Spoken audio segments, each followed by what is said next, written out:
1914. Comme dans toute l'Europe, les soldats russes partent la fleur au fusil pour la Première Guerre mondiale, acte de naissance de l'horreur moderne. Les officiers de l'armée impériale s'agenouillent une dernière fois devant le père de la nation, Nicolas II. Autocrate naïf et indécis, le tsar ne sent pas son pays, où la fracture sociale s'étend.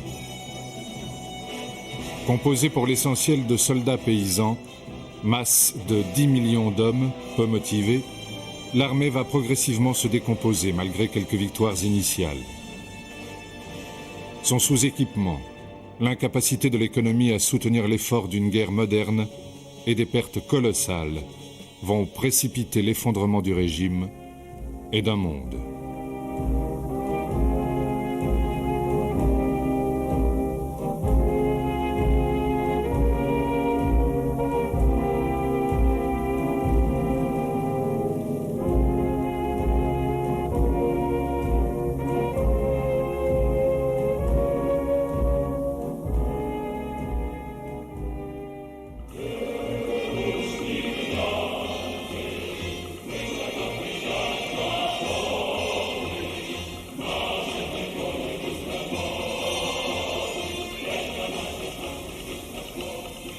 Octobre 1917, la Révolution.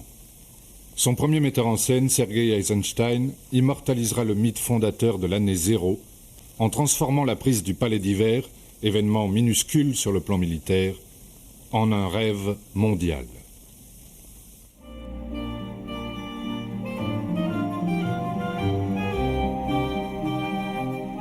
Ces 10 jours qui ont ébranlé le monde commencent dans un chaos total.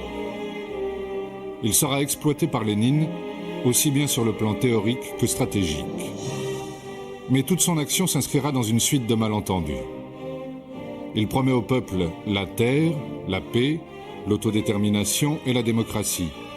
Mais il met en place, dès les premiers jours de la prise du pouvoir, la pire des dictatures fondées sur le crime organisé.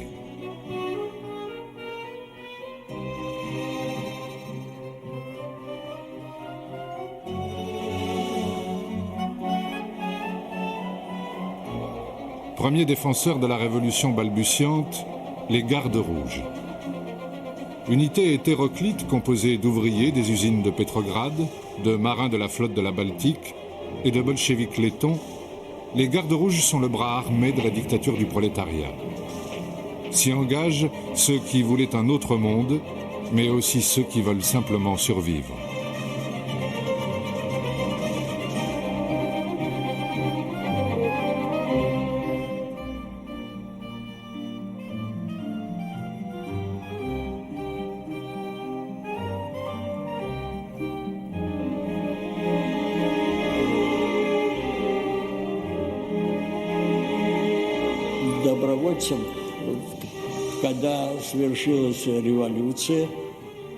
Je me suis engagé comme volontaire quand la révolution a eu lieu en 1917, après la guerre impérialiste. Tout était détruit. Les soldats rentraient chez eux après la guerre menée par l'Empire. Tout était en ruine. Une grande famine a commencé. Il n'y avait ni denrées alimentaires, ni combustible. La situation était très difficile.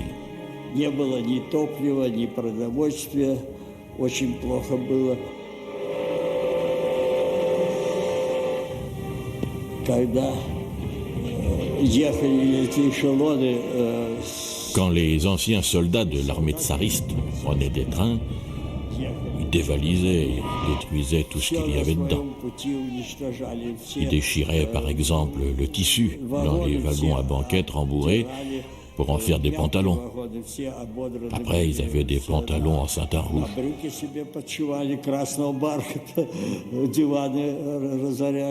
C'était l'anarchie complète. Les billets n'étaient pas vendus. Tout le monde prenait les trains sans payer. Les wagons étaient bondés d'individus errants portant des sacs. On voyageait sur le toit des wagons et aussi dessous.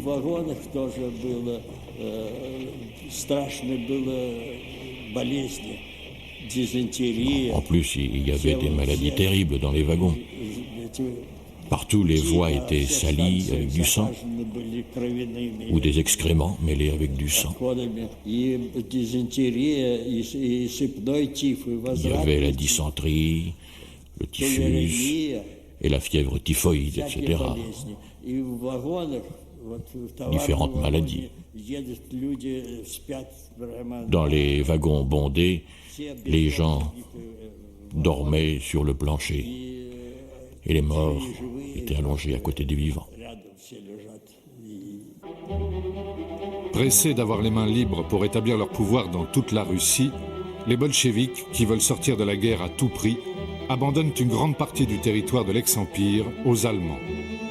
Signé par Trotsky à Brest-Litovsk, ce qu'on appellera la paix honteuse reconnaît à la Finlande, à l'Ukraine et aux pays baltes le droit à l'indépendance.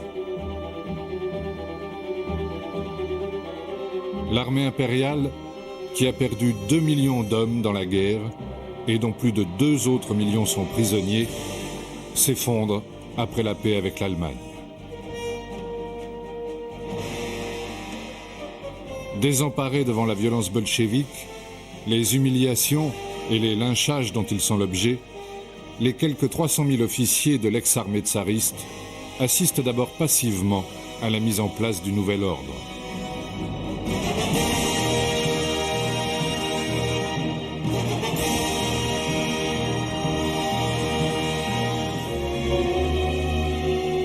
La réaction viendra du général Alexeïev, dernier chef d'état-major de l'armée impériale, qui a convaincu Nicolas II d'abdiquer. Kornilov, l'ex-gouverneur de Petrograd, sera un des premiers à répondre à son appel.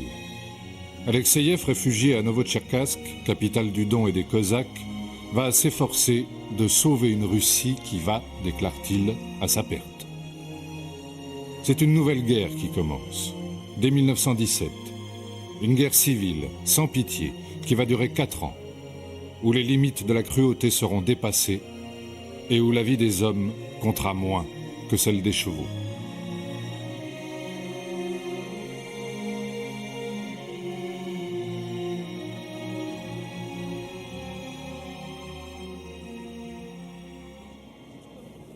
Deux mois après la Révolution d'octobre, le 2 janvier 1918, les bolcheviks créent une armée rouge des ouvriers et des paysans, qui recrutent immédiatement massivement parce que les volontaires sont payés. Sous la contrainte ou par patriotisme, une partie du corps des officiers de l'ex-armée tsariste la rejoint. 30% s'engagent chez les rouges, 30% chez les blancs, et 30% tenteront sans succès de rester neutres. Dans l'historiographie soviétique, les officiers seront présentés en bloc comme des partisans du retour des tsars et des gros propriétaires. La réalité est plus complexe, la notion de service de l'État étant dominante dans leur psychologie.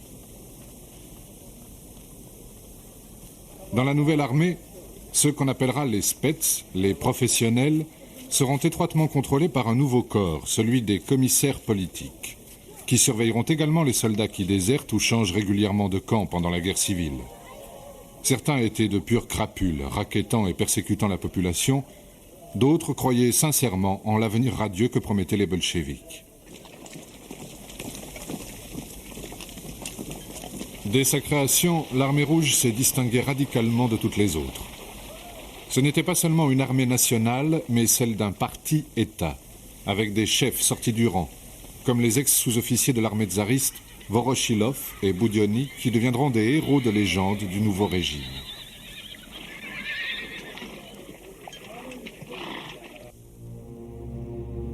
Au cours des 4 années de la guerre civile, les Blancs vont conduire contre les Rouges plusieurs offensives.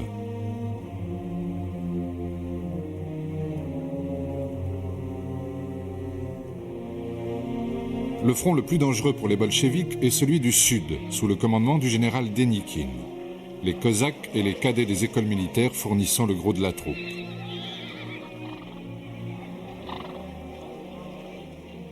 Les fronts du Nord et du Nord-Ouest sont secondaires sous la direction des généraux Yudenich et Miller, soutenus par les alliés occidentaux.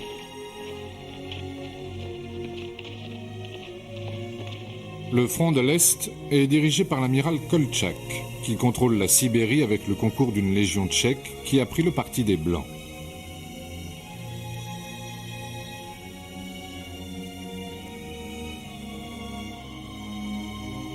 Dernier chef à porter les espoirs des Blancs, le général Wrangel, le plus politique et celui qui sera le plus aidé par les Alliés.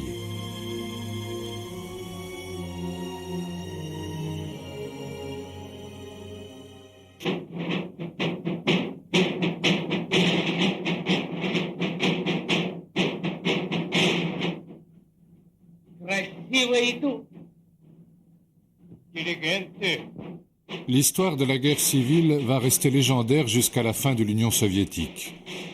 Du côté rouge, son incroyable cruauté a été pratiquement gommée. Tchapaïev, du nom d'un simple partisan rouge, est devenu une figure christique de la guerre civile. Dans le film, c'est une version manichéenne d'une lutte de classe qui est mise en scène. Un combat entre officiers aristocrates arrogants, attaquant dans la grande tradition en ordre serré, des paysans héroïques, indisciplinés et sans formation militaire.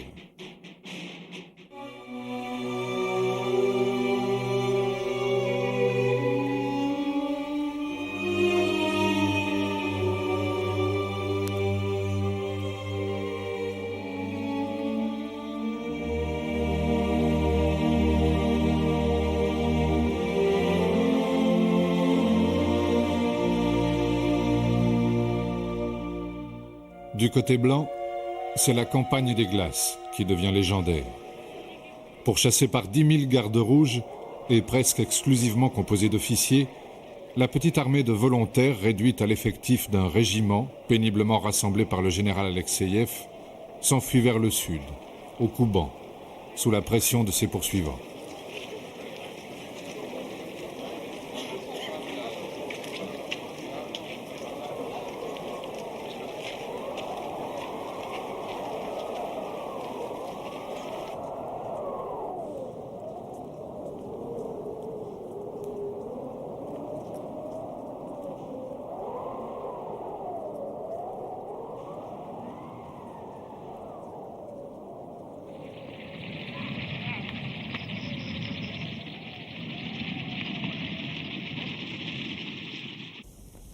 Lénine, avec son grand sens politique, avait tout de suite compris la menace que constituait pour les bolcheviks la région du Don et les Cosaques, seul vrai support populaire des Blancs.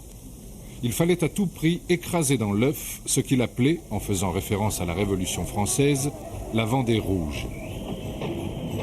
La guerre civile précipite la formation d'une armée rouge puissante, jusque-là mal organisée et peu disciplinée.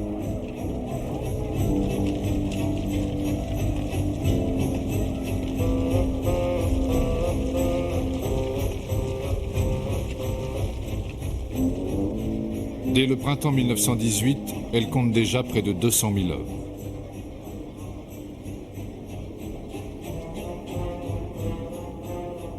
Elle va trouver son Carnot, l'organisateur des armées de la Convention, en la personne de Léon Trotsky, qui devient commissaire à la guerre le 8 avril 1918.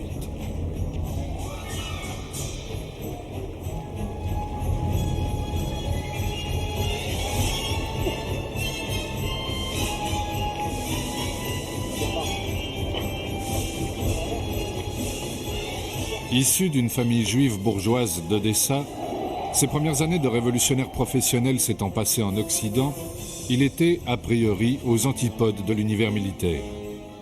Dès sa prise de fonction comme commissaire à la guerre, Trotsky a tout de suite balayé ce qui restait d'angélisme révolutionnaire chez les premiers volontaires, en déclarant « On ne peut dresser une armée sans répression ».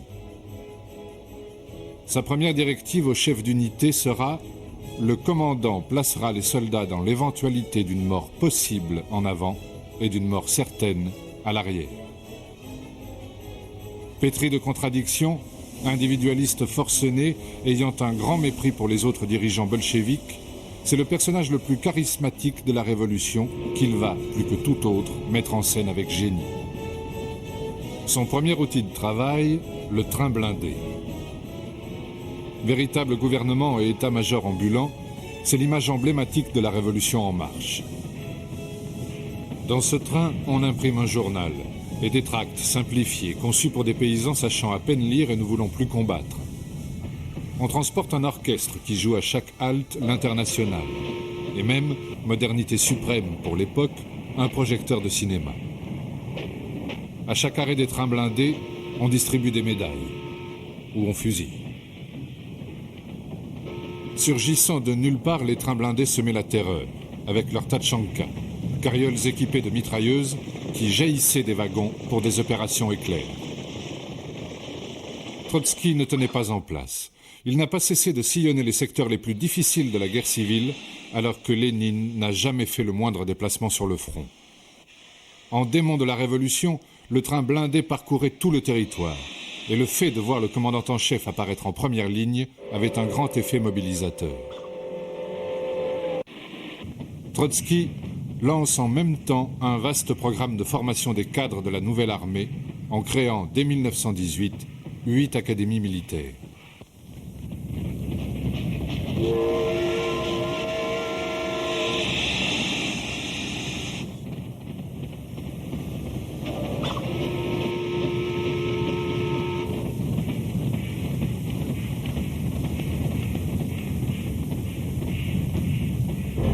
Deuxième atout des bolcheviks, la Tchéka, commission extraordinaire de lutte contre le sabotage et la contre-révolution. C'est le glaive de la révolution.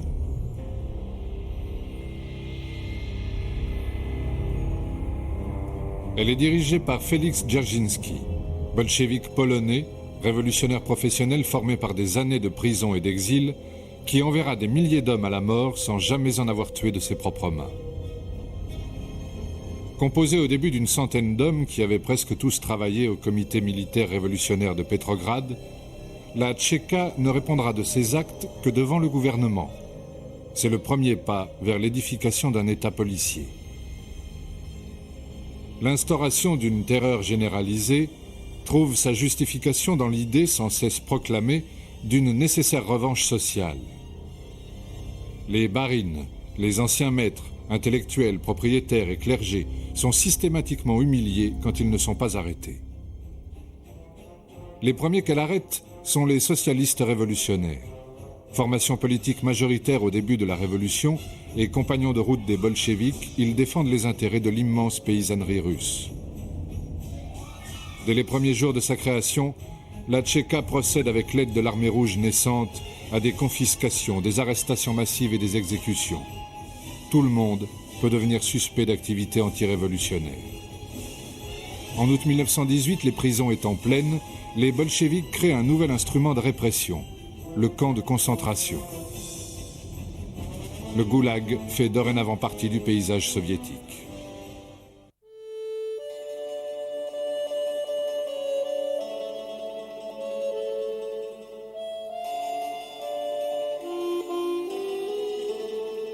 L'occupation de l'appartement bourgeois, c'est le symbole de la justice prolétarienne.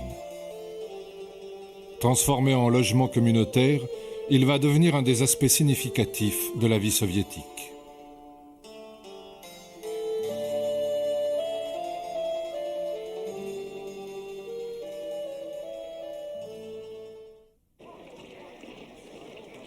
Au début de 1918, les Alliés interprètent mal ce qui se passe en Russie. Après la paix de Brest-Litovsk, ils craignent de voir se dégarnir le front de l'Est et que la Reichswehr, l'armée allemande, reçoive des renforts en France. Pour cela, il faut se débarrasser des bolcheviks. L'intervention en Russie est décidée avec l'envoi de corps expéditionnaires. Mais ceux-ci resteront l'arme au pied, et l'aide apportée aux Blancs sera surtout matérielle. Les Britanniques, en particulier, leur livreront des chars et des canons.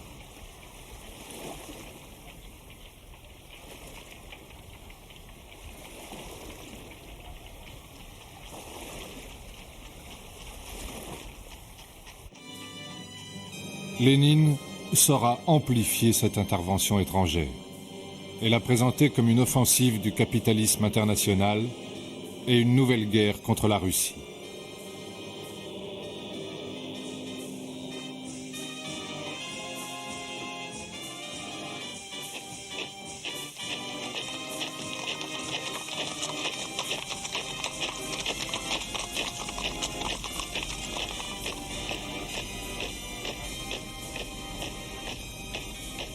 Dans ce premier discours enregistré, tout est en place. Le ton, les gestes, pour forger l'image mythique du père de la Révolution.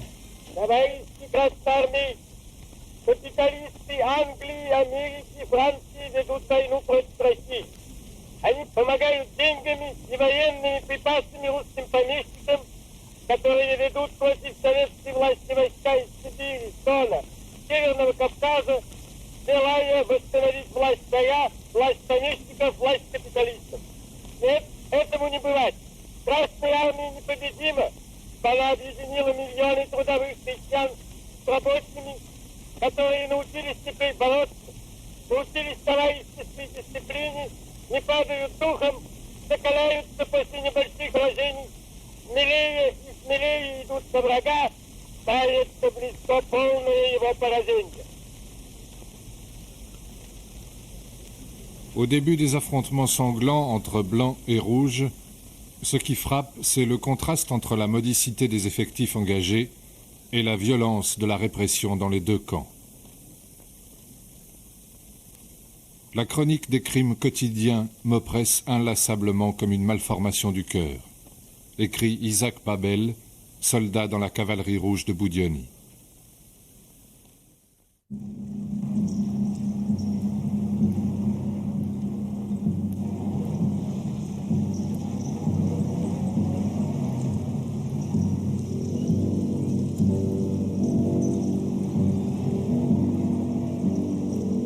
Décidé par Lénine, le massacre de la famille impériale à Yekaterinbourg est le symbole de la rupture définitive avec l'ancien monde.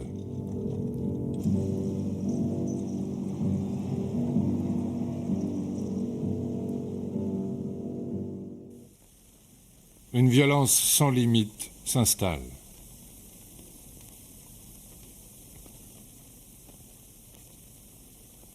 Из донесения Орджоникидзе Ленину. Extrait d'un rapport d'Ordzhonikidze à Lénine. Je pense que nous faisons quelques excès.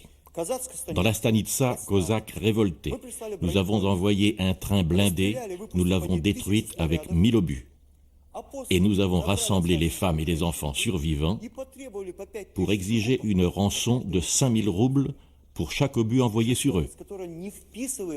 La cruauté se mesure ici, œil pour œil. La violence entraîne la violence, et qu'elle soit rouge ou blanche, elle était souvent pire que celle des forces d'occupation sur sa propre terre. Mais décider qui est le plus cruel est une question sans éthique qui n'intéresse pas l'histoire. Les deux ont été amorales et antipopulaires. Cela confirme que dans une guerre civile, il n'y a ni vainqueur, ni vaincu. Tout le monde est perdant. En 1918, la Sibérie échappe complètement au pouvoir des soviets. L'amiral Koltchak a été porté à la tête d'un directoire et nommé régent de la Russie libre par les Blancs. Scientifique plus que militaire, sans projet politique, entouré de toutes les coteries de l'ancien régime, son seul réel soutien réside dans la Légion tchèque, constituée de 40 000 ex-prisonniers austro-hongrois de la Grande Guerre.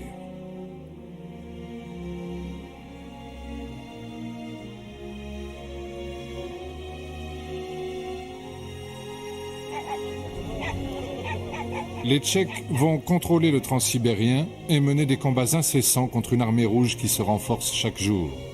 Usés par 2 ans de guerre et pressés de rentrer dans leur pays devenu une république, ils vont abandonner l'amiral. Malgré les efforts désespérés pour le libérer de Capel, l'un de ses derniers généraux en état de combattre, trahi par les Alliés et par le général français Jeannin qui s'était porté garant de son évacuation, l'amiral Blanc est arrêté par les Rouges. Il est exécuté sans procès à Irkoutsk le 7 février 1920.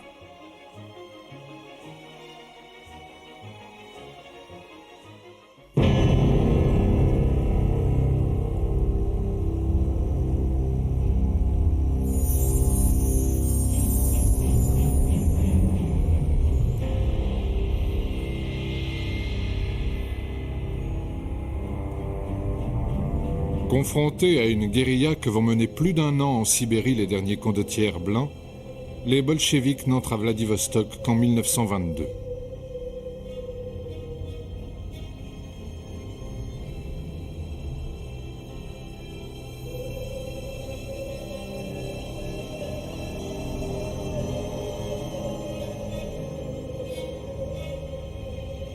L'ancien régime et le nouveau se jaugent une dernière fois.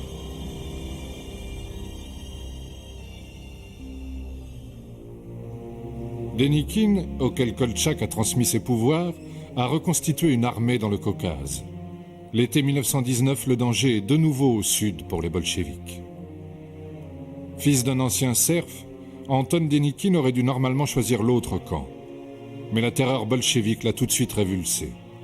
Militaire avant tout, apolitique lui aussi, il ne pense qu'à renverser le nouveau pouvoir pour redonner aux Russes le choix de leur destin.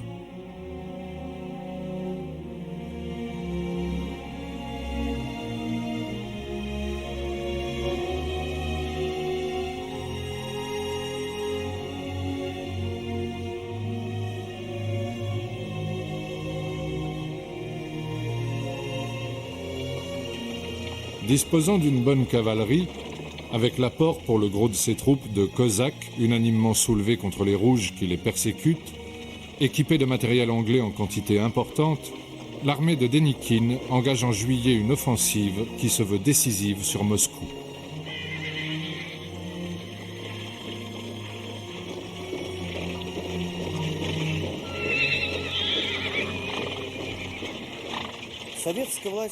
Le pouvoir des soviets ne tenait qu'à un cheveu lors de la marche de Dénikine sur Moscou. Il a dirigé ses troupes sur Moscou dès juillet et en octobre, il était déjà près de Toula, à 100 km de Moscou. La situation était très difficile et même Trotsky a noté qu'elle était devenue critique.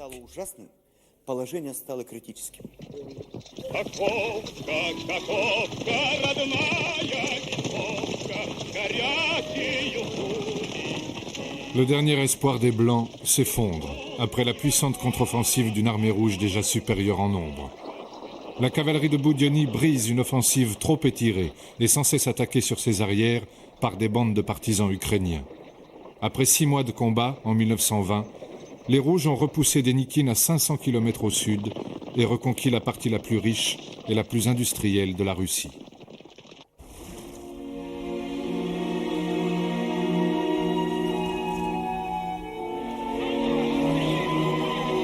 À Rostov, une des dernières grandes villes aux mains des Blancs, le temps semble s'être arrêté. La vie continue, comme avant la Révolution, bien que le front soit proche.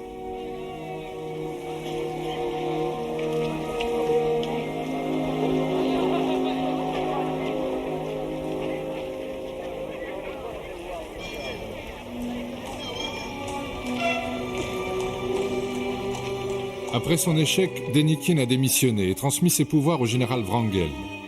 Seule tête politique du mouvement blanc, il a compris, mais trop tard, l'importance cruciale de la question agraire et de l'aspiration à l'autonomie des peuples non russes de l'ex-empire.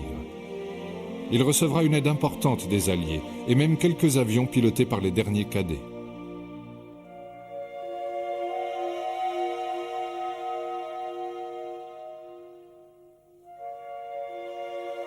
L'agonie des Blancs commence, sous les coups de boutoir d'une armée rouge qui a échoué à faire basculer la Pologne dans la révolution mondiale et peut donc reporter tout son poids sur l'armée du baron Wrangel, comme le présente la propagande soviétique.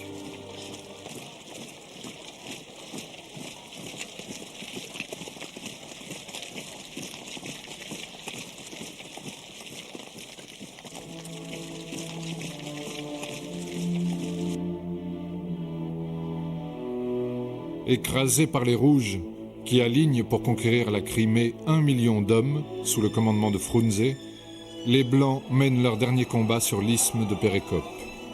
Wrangel réussit, avec l'aide de la marine française, à faire évacuer 80 000 de ses soldats et leurs familles.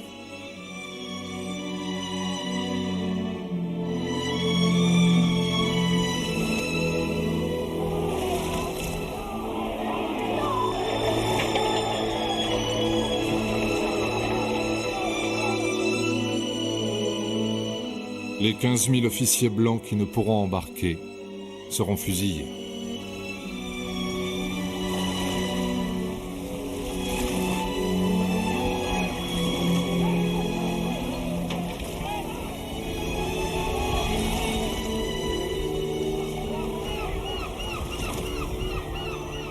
À 14 h, le 16 novembre 1920, le général Wrangel embarque sur le croiseur Kornilov.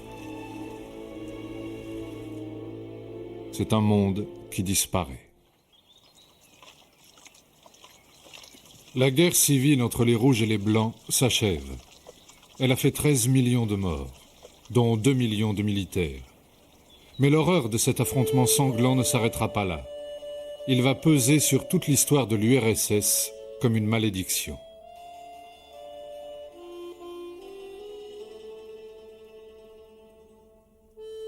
Une famine sans précédent dans l'histoire de la Russie éclate en 1921. Elle fera 5 millions de morts. S'ajoutent à ce désastre les effets de la vengeance bolchevique qui commence. Elle va se traduire par un véritable génocide des Cosaques qui prélude aux déportations de peuples entiers. Puis viendra la collectivisation forcée et la transformation des paysans en esclaves de Staline.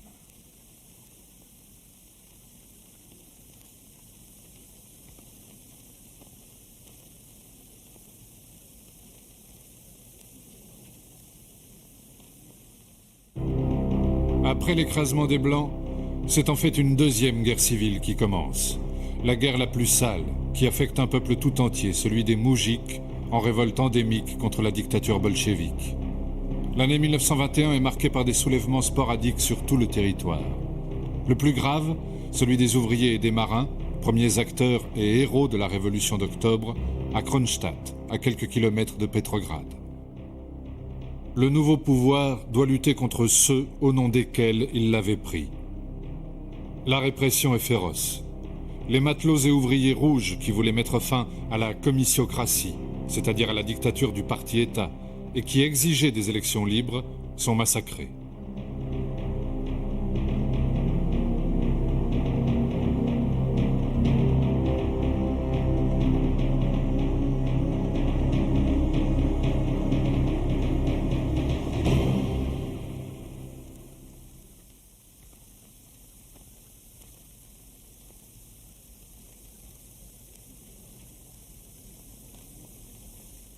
La liquidation de la commune de Kronstadt a été menée avec une rare cruauté par Mikhail Tukhachevski, un ex-officier tsariste dont l'ascension commence.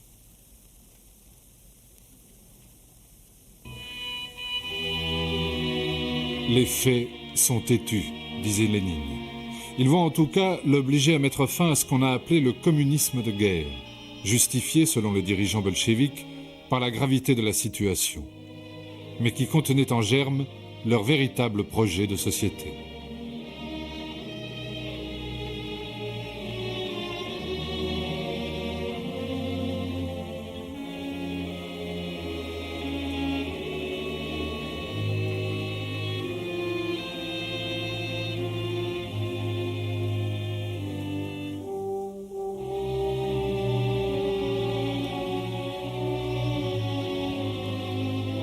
Frappé d'une attaque cérébrale, isolé à partir de 1922, Vladimir Ilitch comprend-il que la roue rouge de la révolution va dévorer ses enfants. La mort de Lénine, qui va être transformée en icône, laisse entier le mystère du vrai projet de société des bolcheviks. En même temps, elle enracine en Russie comme à l'extérieur le messianisme qui sera attaché à l'expérience soviétique pendant près de 50 ans.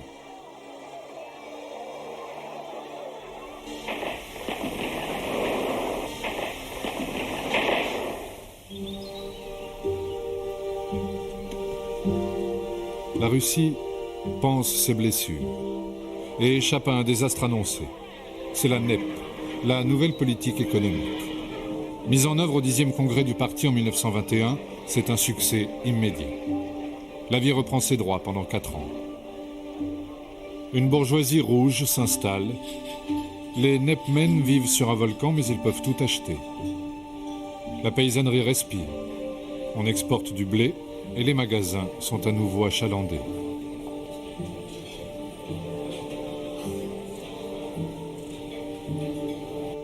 Pendant cette trêve, c'est l'armée qui est la gardienne de la pureté idéologique. Restée à l'écart des luttes politiques, réduite à 500 000 hommes, centrée sur sa modernisation, elle participe à l'édification de son propre mythe. La guerre civile, étudiée dans les académies militaires, en est la source. Вот перед вами командир 2-го Петроградского полка. Я был назначен командиром полка, мне было 21 год. Я вам приведу один бой за Уралом уже. Пошли мы в атаку.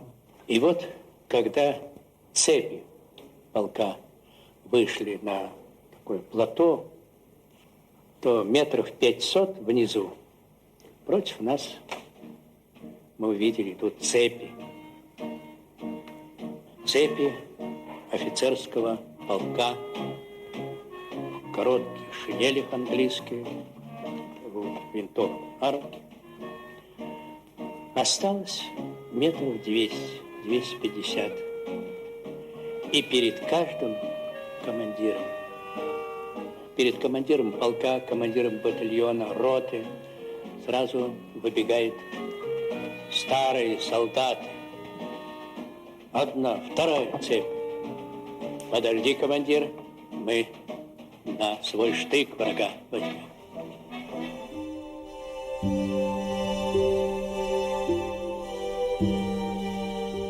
La guerre civile a jeté sur les routes près de 100 000 orphelins. La plupart seront pris en charge par les écoles militaires qui en feront des communistes modèles.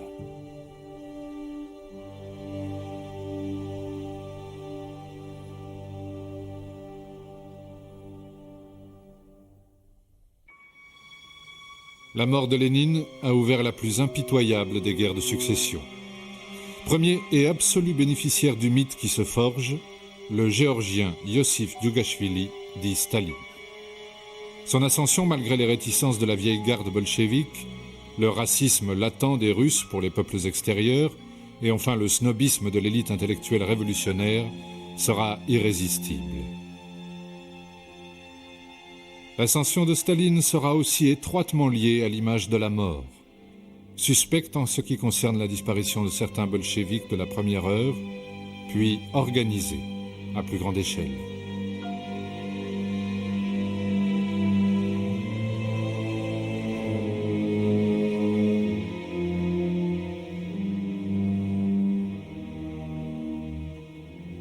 Première disparition mystérieuse, celle de Mikhail Frunze, chef et premier fondateur de l'armée rouge moderne.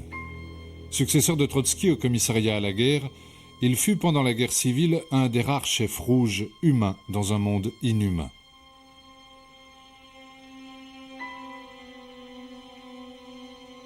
Souffrant d'un banal ulcère, il est opéré, à la suite de la demande expresse de Staline qui lui écrit à l'hôpital pour le soutenir.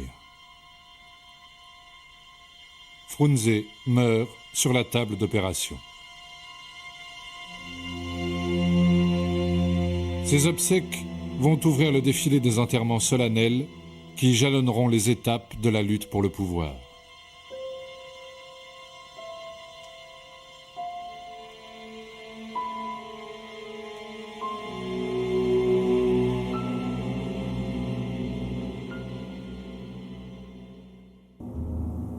Félix Dzerzhinsky meurt le 26 juillet 1926. À son inhumation, la vieille garde bolchevique est encore presque au complet et réunie autour du cercueil du fondateur de la Tchéka. Trotsky apparaît ici, une des dernières fois en public. Il est le dauphin naturel de Lénine et l'adversaire le plus dangereux pour Staline, qui l'expulsera l'année suivante.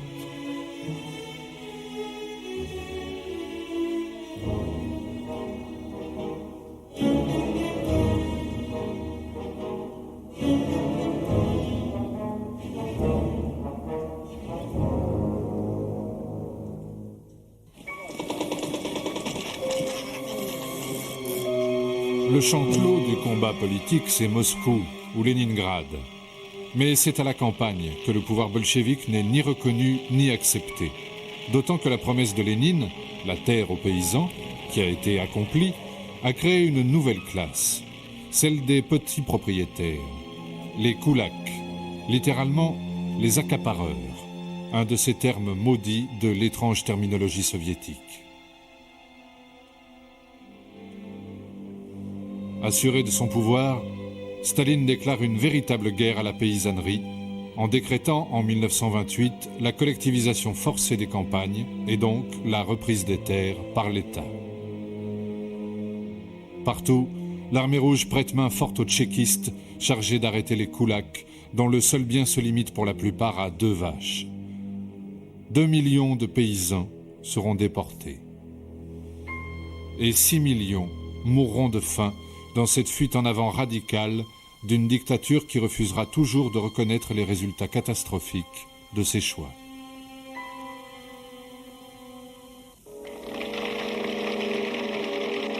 Le 17e congrès dit des vainqueurs, qui aurait dû être celui du triomphe absolu de Staline, fait apparaître un reliquat d'opposition.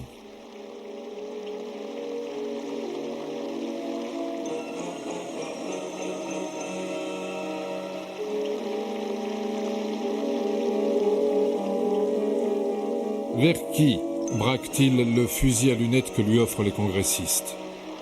Contre ceux qui ont voté contre lui ou contre certains dirigeants, comme Sergueï Kirov, chef du parti de Leningrad, enfant chéri de la Révolution, présenté comme son successeur potentiel.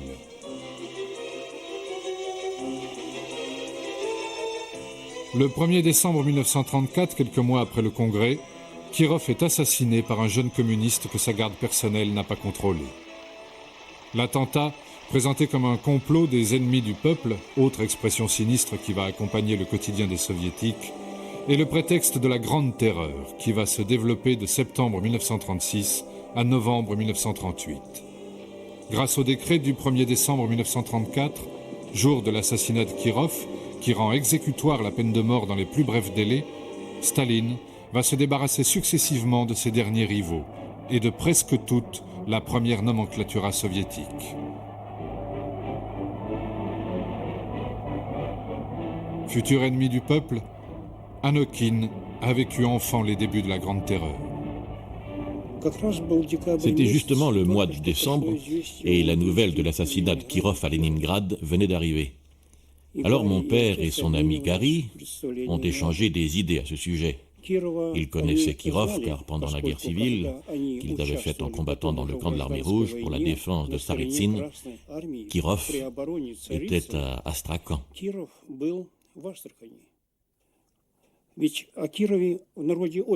C'est que Kirov n'était pas très connu. Mais Gary, connaissant un peu toute l'histoire, a dit que cet assassinat avait été organisé par Staline.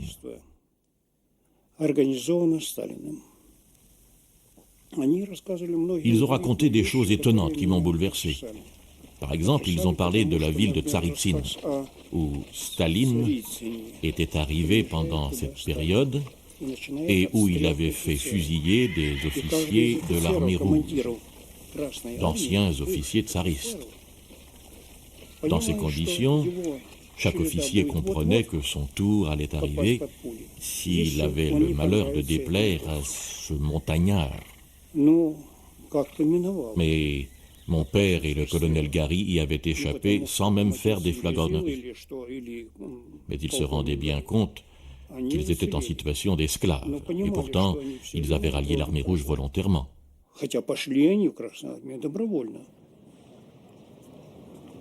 Содроганием сердца мы все вместе со всем пролетариатом нашей страны прочитали то гнусное дело, которое делали наймиты капитала, озверелые псы фашизма. Я думаю, товарищи, что выражу мнение всех здесь присутствующих и мнение всего пролетариата нашей страны, если скажу, что нужно этих гадов расстрелять.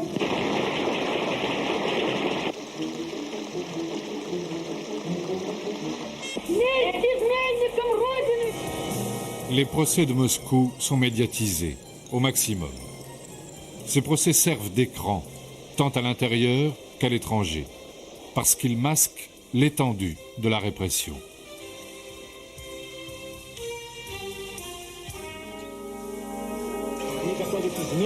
Они готовят открыть фронт нашей страны, они готовят открыть границы нашей страны, они готовы открыть широко ворота иностранному завоевателю. Вот эти вот иезуиты и фарисеи, эти иуды Искариоты, изменников и шпионов, продавших врагу нашу родину, расстрелять, как поганых псов. La presse publie chaque jour la liste des fusillés. Dans le quotidien des soviétiques, un rien pouvait avoir des conséquences fatales.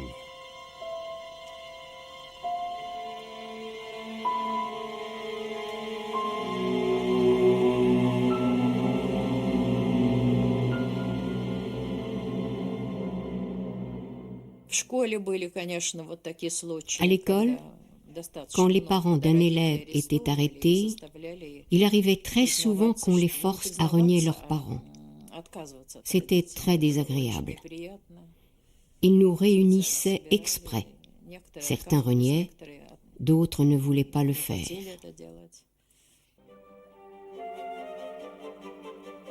Le NKVD encourageait même les enfants à dénoncer leurs parents, comme l'a fait Pavlik Morozov, qui devient un héros, lui aussi, de la mythologie soviétique.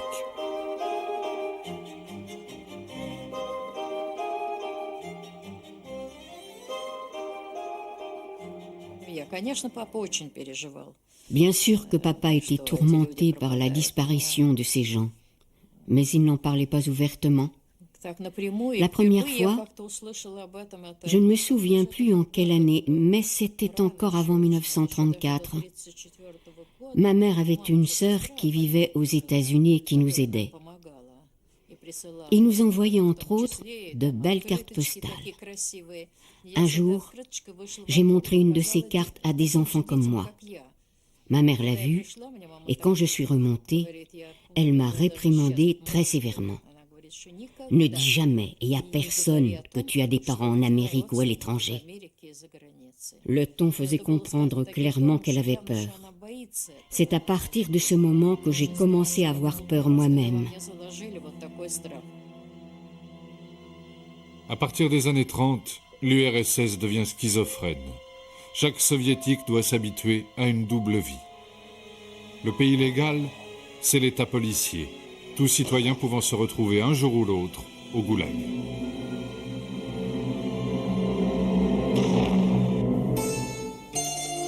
Le pays réel, c'est celui des privilèges, des nomenclaturas successives, mais aussi celui qui confirme une nette amélioration de la vie matérielle.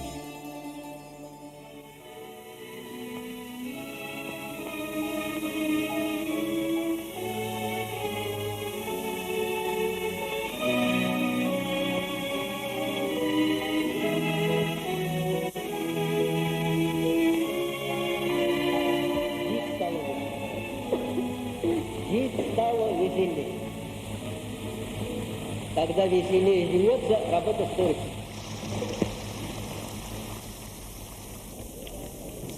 Jusque-là, l'armée est plutôt épargnée par la répression collective.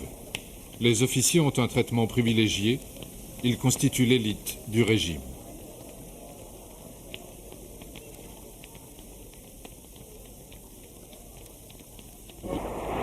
Здравствует победоносная рабоче-крестьянская Красная Армия и ее славный первый маршал, товарищ Ворошилов. Здравствует великий Корский коммунизма, товарищ Сталин.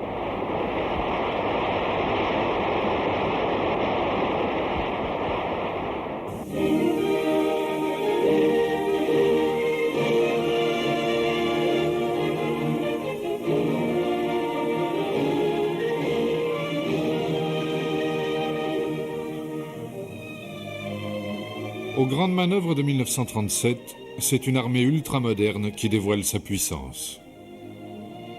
L'armée rouge, c'est la vitrine de la révolution et la fierté de Staline.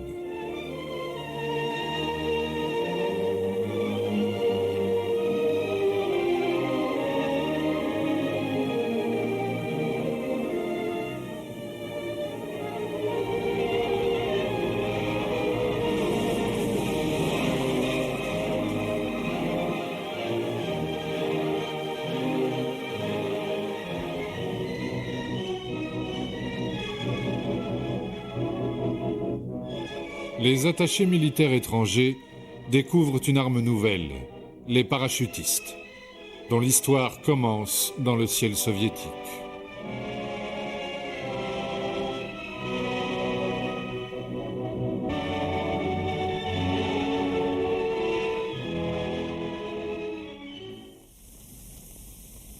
Ce développement accéléré a bénéficié, dans les deux sens, de l'étroite et clandestine coopération soviéto-allemande, qui a commencé dès 1919 avec l'approbation de Lénine et qui va durer 10 ans. L'URSS va aider le Reich à tourner les clauses restrictives du traité de Versailles qui lui interdisait de se doter d'armes modernes. Des terrains pour l'entraînement de la future Luftwaffe et celui des blindés sont mis à sa disposition. En échange, les soviétiques ont accédé à la technologie la plus avancée de l'industrie allemande et plus de 100 officiers d'état-major ont suivi les cours de l'école de guerre à Berlin. De cette coopération, Mikhail Tukhachevski, un des premiers maréchaux soviétiques, dira imprudemment à un conseiller de l'ambassade d'Allemagne à Moscou « La Reichswehr fut notre enseignante, nous ne l'oublierons jamais ».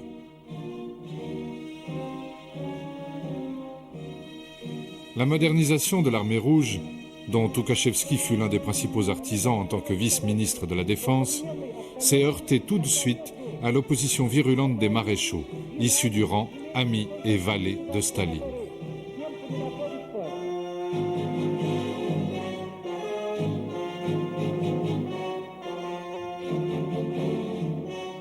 Ну и потом, когда он же работал в наркомате обороны, он часто выезжал с делегациями.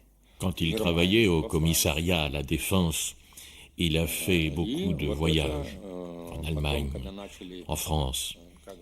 Et quand on a commencé à monter son dossier, ils s'en sont souvenus et ont inventé des entrevues avec des attachés militaires, des discussions, des transmissions d'informations.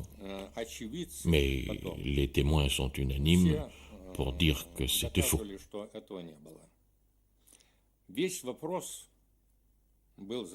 Toute la question est qu'en matière de savoir, d'intelligence, de culture, Tukhachevski était plus riche que Staline, Voroshilov et Boudienny. Ils étaient jaloux parce que l'armée l'aimait.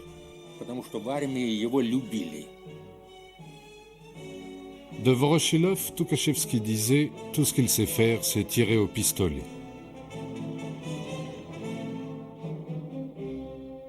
Le 11 juin 1937, sur la base d'un prétendu complot, construit par le NKVD et relayé par l'Abwehr, un tribunal militaire siégeant en secret condamne Tukhachevski à mort pour trahison et espionnage. 3 maréchaux sur 5, 13 généraux d'armée sur 15, 154 généraux de division sur 186 connaîtront le même sort que Tukhachevski. В частности, по военным, все знают, такие цифры называют 40 тысяч. En ce qui concerne l'armée, tout le monde connaît les chiffres. On parle d'environ 30 000 victimes. Tout le monde n'a pas été fusillé. Mais on n'a pas seulement réprimé les maréchaux de l'URSS, comme Tukhachevski, Yegorov et d'autres, mais des généraux chefs de région, commandants de corps et commandants de division, et même des commandants de bataillon. Et le résultat en a été qu'à la tête des divisions se sont retrouvés parfois des lieutenants, des capitaines, et cela s'est fait sentir d'abord pendant la guerre de Finlande, en 39-40, avec un commandement jeune et inexpérimenté.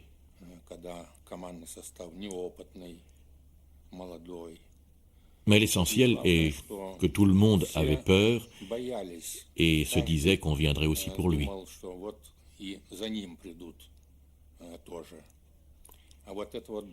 Et cette peur empêchait de prendre des décisions responsables. Il fallait attendre l'ordre du supérieur. Et il existait une peur de l'initiative.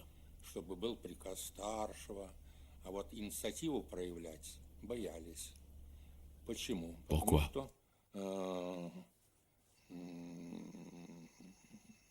par la peur de se retrouver sur la liste. Ceux qui ne seront pas fusillés se retrouveront au goulag.